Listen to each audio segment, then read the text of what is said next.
Hola a todos. Hoy les voy a hablar de auditoría, pero desde el punto de vista normativo. Para comprender mejor este tipo de norma que aplica sobre la auditoría, vamos a hacer una pequeña reflexión. Al interior de nuestros hogares, por ejemplo, siempre se tiene que establecer algún tipo de normas. Entonces, ¿qué tipo de normas se han establecido en nuestro hogar? Cada tipo de norma tiene un procedimiento diferente de aplicar. ¿Se ejerce algún tipo de control sobre para el cumplimiento de estas normas? ¿Con qué frecuencia se reúne nuestra familia para poder revisar este tipo de normas que se han establecido?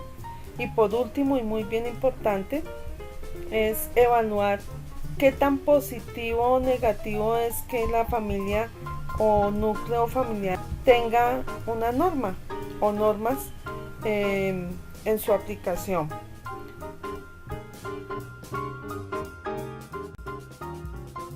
Bueno, luego de la reflexión hecha sobre las normas establecidas en los hogares, podemos tomar el concepto de auditoría desde su antecedente. Quizás muchos no lo conozcan, quizás muchos lo conozcan, pero es bueno saber de dónde se le da ese vestigio o esos primeros inicios al concepto de la profesión del contador público. Se dice que se le dio origen en la civilización sumeria en el pueblo de Babilonia, Mesopotamia. Se dice que en aquella época los escribas preparaban listas de operaciones y de inventarios de granos, y luego estos eran confrontados o controlados por otras personas. Todos estos conceptos quedaron contemplados en el código de Hammurabi.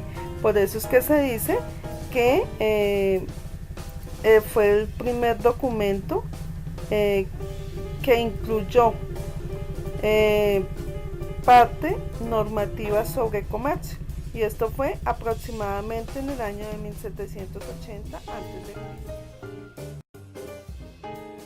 Por consiguiente, el concepto de auditoría ha venido avanzando con el devenir de los años, lo que ha permitido una regulación normativa. Es esa regulación normativa en la que se enrige el actual profesional, como lo es la Ley 43 de 1990. Esta ley lo que hace es promulgar el código de ética profesional del contador público. Este está comprendido por un conjunto pues, de normas, de postulados, de principios que rigen el fundamento esencial al que deben ceñirse todos los profesionales de la contaduría pública para el buen desarrollo sobre las normas de ética y su buen juicio profesional. Por ejemplo, en ellos encontramos la competencia profesional, la fe pública, los requisitos que debe cumplir, las actividades que puede desempeñar, y obviamente, y no menos importante, pues como lo dije anteriormente, es este código de ética donde se involucra la conciencia moral, ¿no? La que tiene que ver con la actitud profesional y la independencia mental, ya que esto es lo que constituye su esencia espiritual, teniendo en cuenta pues que un contador da fe pública. Entonces es muy importante eh, que no nos alejemos de este código, que es la esencia, y que sus principios pues obviamente contemplan lo que es la integridad, la objetividad, la independencia, la responsabilidad, la confidencialidad, que es lo más importante, que es lo que nos permite tener un criterio total sobre el actual profesional respecto de los clientes con los que se trabaja y atiende. Bueno, si la Ley 43 de 1990 es la que regula la profesión del contador público, debe haber alguien que vigile el ejercicio de esta profesión, ¿cierto? Entonces, el ente que vigila el ejercicio de la profesión no es nada más ni nada menos que la Junta Central de Contadores. Ellos son una unidad administrativa adscrita al Ministerio de Educación Nacional y le han facultado, le han dado sus funciones claras en las que permite ejercer vigilancia sobre el desarrollo de la profesión del contador.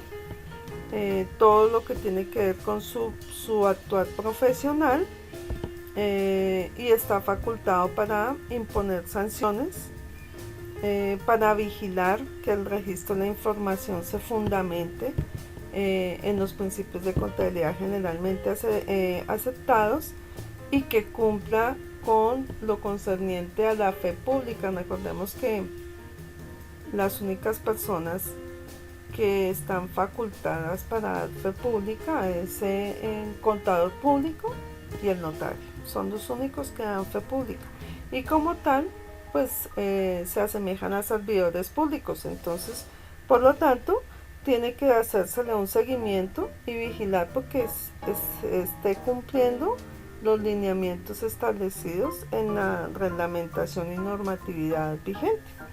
Entonces, todas las actuaciones relacionadas en cuanto a cargo, naturaleza de asunto, están directamente vigiladas por la Junta Central de Contadores. De igual manera, tenemos el Consejo Técnico de la Contaduría Pública, que es un ente que se encarga de investigar y de emitir conceptos y doctrinas relacionadas con el ejercicio del área contable. Entonces, esto lo debemos tener muy en cuenta cuando queramos consultar en materia normativa contable, que el Consejo Técnico tiene su propia doctrina y es de gran apoyo para nuestra profesión. La Ley 43 de 1990, como se indicó anteriormente, contempla unos principios y estos principios se constituyen pues en la fundamentación esencial en la aplicación de las normas de auditoría generalmente aceptadas. Estas se dividen en tres grupos, los cuales son conocidos como normas personales, que hacen referencia al entrenamiento y capacidad profesional y a la independencia en la ejecución que tiene el profesional. El otro son las normas relativas a la ejecución del trabajo, en los cuales se tiene en cuenta lo que es la planeación y la supervisión del trabajo que se va a ejecutar, el estudio y la evaluación del control interno y todo lo que tiene que ver con las evidencias que se obtienen en el desarrollo de la auditoría. El tercer grupo se consideran las normas relativas a la información. Allí se tiene en cuenta lo que son la aplicación de los principios de contabilidad generalmente aceptados en nuestro país, la consistencia de la información y todo lo que tiene que ver con la revelación de todo el proceso, ¿no? Se supone y tiene que ser así, bastante documentado, lo suficientemente argumentado, pues porque en conjunto todos estos papeles constituyen la fuente documental y argumentativo que le permiten emitir una opinión al auditor. Entonces, todo en conjunto son las bases que se deben tener en cuenta para su aplicación en el proceso de auditoría. Y el último concepto normativo que he incluido son las normas internacionales de auditoría, denominadas NIA. Estas normas también deben aplicarse y se adaptan según sea necesario a la auditoría de otra información y de servicios que se relacionen. Estas NIAs contienen pues, los principios básicos y los procedimientos esenciales que se deben aplicar. Lo que pasa es que, de acuerdo a la globalización, hace que presten mayor atención, sean más dispendiosas en su aplicación y partimos desde la norma internacional de auditoría 200 hasta la 705. Por ejemplo, Mm, ¿Qué encontramos de nuevo en estas normas?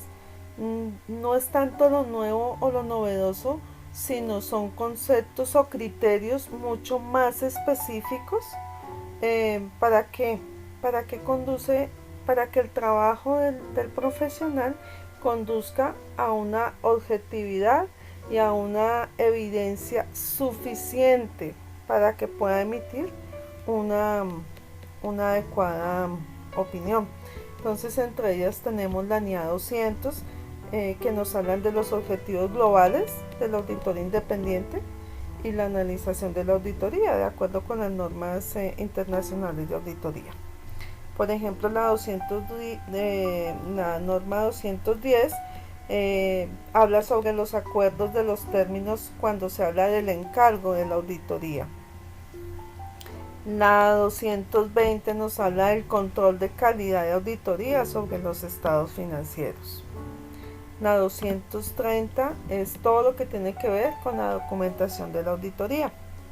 La 240 nos habla de las responsabilidades del auditor en la auditoría de los estados financieros, sobre todo lo que tiene que ver con lo del fraude. La 250 son las disposiciones legales y reglamentarias en la auditoría de estados financieros. La 260 nos habla de la comunicación con los responsables. La 315, nos habla sobre la identificación y valoración de los riesgos. Y otra que he tomado porque me parece muy importante es la 705, que tiene que ver con la opinión que emita el auditor. Pues esta opinión puede ser modificada dependiendo de el tipo de evidencias que se hayan logrado obtener. Entonces, pues hay desde la 200 como hasta la 720 de normas internacionales de auditoría, y cada una tiene un concepto específico de aplicación, de responsabilidad, de criterio, de evidencia, de opinión. Entonces es muy importante que las tengamos en cuenta, y más si hoy en día es a nivel internacional que se están aplicando estas normas. Entonces creo que estos conceptos normativos nos complementan todo el proceso de la auditoría para poder ejecutar o llevar a cabo una práctica de auditoría. De acuerdo con los conceptos de normativos que hemos tratado anteriormente, a su buen juicio, a su criterio, y al profundizar un poquitico de normas, quiero que reflexionemos sobre este planteamiento.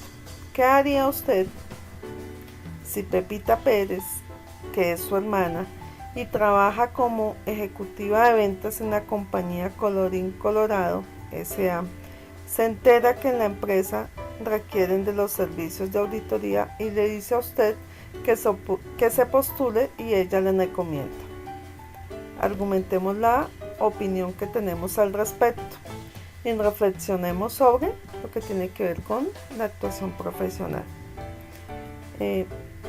Gracias por la atención. Les habló Pilar Peñalosa Bernal. Hasta una próxima oportunidad. Hola a todos.